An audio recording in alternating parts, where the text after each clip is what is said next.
This is Keep the Faith Ministry News. I'm Hal Mayer. Gunmen have blasted their way into a hotel and office complex in the Kenyan capital, killing at least 7 people, sending workers diving under desks and leaving body parts strewn in the street. The attack sent people fleeing in panic as explosions and heavy gunfire reverberated through the complex on Tuesday. A witness said he saw 5 bodies at the entrance alone. Al-Shabaab, the Somali-based Islamic group, claimed responsibility. "It is terrible. What I have seen is terrible," said Charles Njenga, who ran from the scene of blood, broken glass, burning vehicles, and pillars of black smoke. "The main door of the hotel was blown open and there was a human arm in the street severed from the shoulder," said Sergei Medic, the Swiss owner of a security company, who ran to the scene to help when he heard of the attack from his taxi driver.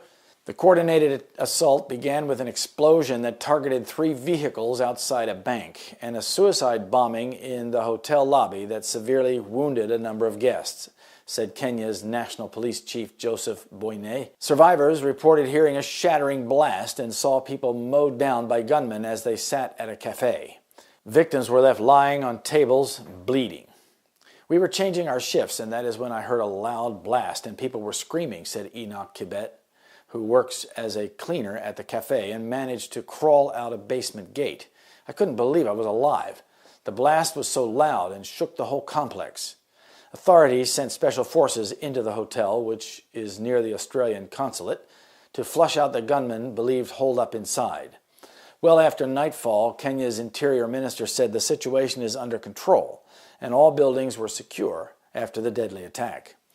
It was not clear how many attackers laid siege to the complex, which includes the Dusit D2 Hotel, along with bars, restaurants, banks, and offices, and is in a well-to-do neighborhood with large numbers of American, European, and Indian expatriates. A police officer who spoke on condition of anonymity, because he was not authorized to talk to the media, said that bodies were seen in restaurants, downstairs, and in upstairs offices, but there was no time to count the dead. Also, a witness who gave his name only as Ken said he saw 5 bodies at the entrance. He said that other people were shouting for help, and when we rushed back to try and rescue them, gunshots started coming from upstairs, and we had to duck because they were targeting us, and we could see 2 guys shooting. Kenyan hospitals appealed for blood donations, even as the number of wounded remained unclear. Associated Press video from inside the hotel showed Kenyan security officers searching the building and scared workers emerging from hiding, while gunfire could still be heard. Some women climbed out of windows. One man got up from the floor where he appeared to be trying to hide under a piece of wood paneling, then showed his ID. Like Al-Shabaab's Westgate Mall attack, this one appeared aimed at wealthy Kenyans and foreigners living in the country. It came a day after a magistrate ruled that 3 men must stand trial in connection with the Westgate Mall siege. A 4th suspect was freed for lack of evidence. Al-Shabaab has vowed retribution against Kenya for sending troops to Somalia since 2011. The Al-Qaeda-linked group has killed hundreds of people in Kenya. A Kenyan intelligence official said the country had been on high alert since November, with information about potential attacks on high-profile targets in Nairobi.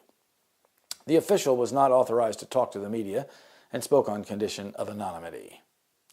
Despite the years of bloodshed, the Kenya-Somalia border remains porous, with Al-Shabaab extremists able to easily bribe their way across.